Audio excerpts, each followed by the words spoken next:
Saya tercenung menatap monitor TV ketika harga minyak mentah jatuh menjadi $30 per barel. Muhammad bin Salman ini gila, itu kata saya dalam hati. MBS, demikian julukannya, akan memainkan peran geopolitik yang bernama world domination. Ketika seorang penguasa mengerti perannya dalam kekuatan global, maka negara tersebut menjadi berdaulat. Misalnya, Putin selama 23 tahun menguasai Rusia. Dia tahu sekali kekuatan geopolitik Rusia di kancah Eropa. 4 kali dalam 5 tahun ini, Putin mematikan gas ke Eropa karena gas Eropa 40%-nya dari Rusia, dan ini mempengaruhi sampai Inggris, bukan negara sebelah yang nempel perbatasan dengan Rusia saja. Itulah bagian dari world domination yang diciptakan oleh Rusia. Strateginya bernama Moriskova. Kita melakukan contoh ke negara lain. Dominasi bentuk lain, misalnya K-pop, musik Korea, dipakai industri kecantikan Korea saat ini untuk mendominasi 40% beauty care dunia. Dua hal ini kekuatan dominasi musik dan kecantikan. Walau terlihat kecil, sekali mereka shutdown, para wanita di dunia bisa teriak dan pasti mempengaruhi politik sebuah negara. Kita bicara K-pop di lain kesempatan. Kembali ke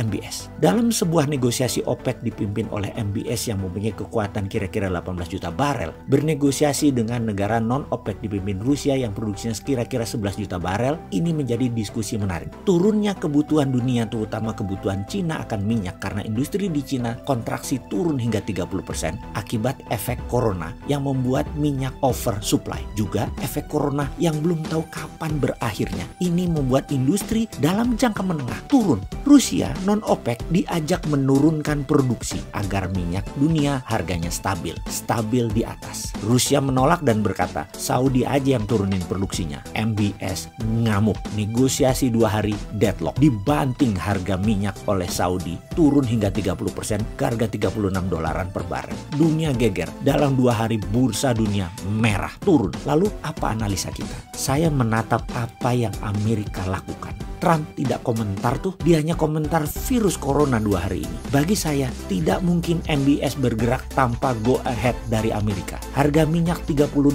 Saudi masih untung karena ongkos produksinya hanya $9. Rusia, ongkos produksinya $30-40, rugi Rusia. Pertamina, ongkos produksinya walau-walau, bisa 30, bisa 35, itu juga kalau jujur. Sehingga harga $30 minyak Saudi, ambiar itu Pertamina. Amerika, $30 biaya produksinya, rugi juga Amerika. Kok kasih go ahead atau MBS bergerak sendiri? Oh, tidak sesimpel itu Ferguson. Pasti persetujuan paman Sam itu harga turun. Amerika itu akan bisa jadi raja gas di saat harga minyak diobok-obok. Shell gas dengan teknik hydrocrackingnya Amerika. Gas Amerika menjadi pilihan menarik karena gas bisa jadi alternatif kekuatan yang Amerika akan dominasi. Ini perang menekan yang dilakukan hegemoni Amerika sekarang semakin menarik. Amerika main 2 front, itu biasa. Sekarang Amerika di belakang MBS Saudi melawan Rusia. Jadi rupanya siapa yang menghalangi hegemoni Amerika akan disikat beneran. Amerika lagi menunjukkan taringnya. Ya begitulah kalau Republikan jadi presiden. War itu mesin uang.